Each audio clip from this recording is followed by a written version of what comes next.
Hi guys, welcome back, and today we're looking at Keynote for Mac. I think this is one of the cleanest, simplest, user-friendly presentation platforms out there. It comes free with Mac, iPad, iPhone, and it just looks amazing. It's really simple to use. Just with a few clicks, you can create beautiful presentations. So if we've not met, I'm Steve. I've been teaching for about 10 years, and I've got lots of experience of using presentation software. In the past, I've used PowerPoint, I've used Google Slides, and Keynote is just one of those tools that I keep coming back to. It just looks incredible. Find it easier, quicker to use than other platforms, and everything just looks great. So if you haven't used Keynote before, or you're just getting started, I'm gonna show you how you can go from this to this.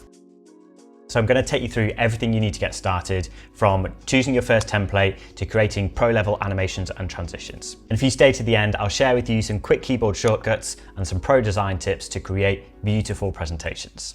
So let's just take a moment here to look at why I find Keynote so much more impressive than competitors like Google Slides, Microsoft PowerPoint. You can see here the comparison between the three. So this here is Keynote, and you can see here with the new update, we've also got lots of beautiful colored backgrounds. We'll have a look at some dynamic backgrounds in a moment that move. And then we look at things like Google Slides and PowerPoint. Now, I don't dislike these platforms.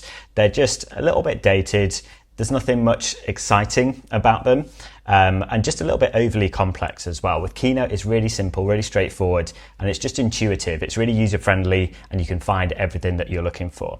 So I would always choose Keynote over the other two in terms of its aesthetics, how it looks, how easy it is to use for a first-time user as well. Now, Keynote is part of iWork, which is the productivity suite that comes with Mac. You've got Keynote, you've got Pages, you've got Numbers, which are kind of Apple's version of PowerPoint, Word, and Excel. They all work in a similar way to those Microsoft tools. So let's just look at some of the ways that I find Keynote outperforms its competitors. Firstly, it's free and it's native to Mac. So that means that it runs really well, it's seamless, and it integrates well with other Apple platforms. The interface is really simple and uncluttered. You can see here, we've got the format options down the side, some controls along the top, and the slides that you're used to seeing on the left as well.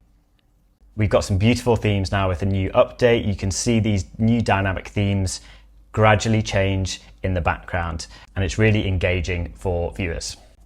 Nice smooth transitions, as you can see as I'm going through these. We'll have a look at MagicMove, which is one of the animation features in Keynote, in just a moment. And as I said before, it works really well alongside other Apple technologies. So you can use your phone, you can use your watch as remotes to control your presentation as you go through, which is great. And you've also got this live video feature, which is great for live demonstrations, and lots of customization tools, which all just look incredible. So let's get into it. Okay, so I'm going to go ahead here and assume that you've already got Keynote downloaded. So let's open it up, and we're going to start a new document up here. Now, here you can choose the theme, and you've got lots of options. I'm going to just highlight this area here, which is the dynamic themes. Now, these change in the background. There's some motion to them, which look really good.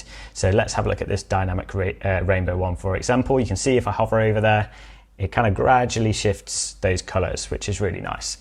So let's open up this, and we're going to have a look at the interface here. So you can see at the side here, we've got this format toolbar, and this is for, at the moment, the background, the theme of our slides. If we click on any particular aspect, then we can change the format of that as well, including the style, the text properties, and how that's arranged on the page as well. You've also got this animation section here, so you can add in effects to the objects that you've selected. And then you've got your document options as well, including some slideshow settings and the slide size, etc.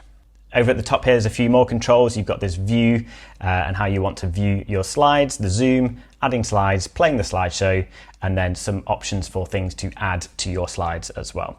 There's a great library of shapes here that we'll come to later, and you can also add in media, pictures, things like this. So if you want to add in new slides, then it's this button over here, and you can choose the theme for your new slide and the layout for it as well. Okay, all of these have this kind of dynamic background. So if we play the slideshow, you can see that that moves in the background.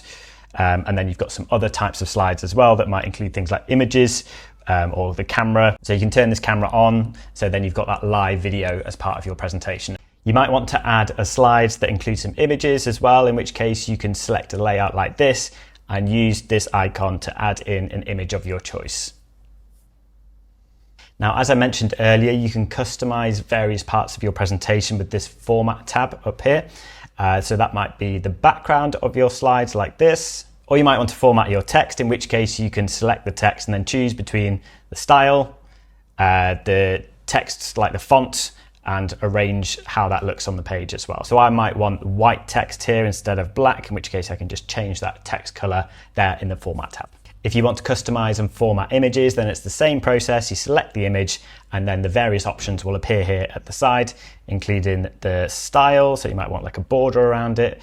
Obviously you can change the image, you can change the mask of the image as well. So zoom in and out, change how the image looks in terms of its exposure and saturation, and possibly add things like a drop shadow, or change the opacity settings as well. And if you want to change the layout of like the master slides or the default slides, then you can do that here, view edit slide layouts. And here you can see the default slides that we have the option for when we do add new slide. These are all the same ones here.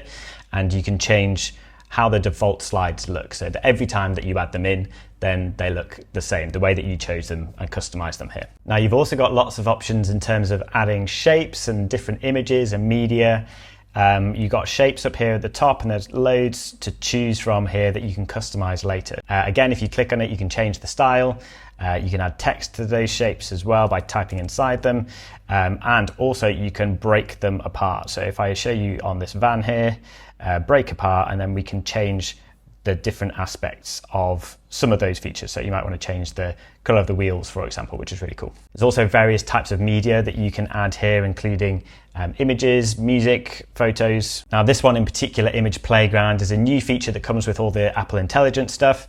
And on here, you can create your own images using AI. And you can see that the way these images and these shapes look on our dynamic backgrounds is amazing. It looks so powerful and it really grabs your attention. Okay, and then you've got animations, and I touched on this earlier. There are various animations that you can use either for the entire page or for specific objects on the page. And you might have seen earlier when I played this slideshow that when I change between slides, you got these really smooth transitions between one and the other like this. Same for this next one. And this feature is called MagicMove. So if you've got the same image or the same text box on two slides, then it automatically creates motion between the two slides. So if I move this over here, for example, then when I change between this slide and the next one, it moves that object over to where it is on the next slide, and just a really smooth motion. So this is one of my favorite animation features. It's really good and it works really well. Here's another example between these slides. So I've got this smooth transition slide here, and then the next one, it just transitions so smoothly into that next one.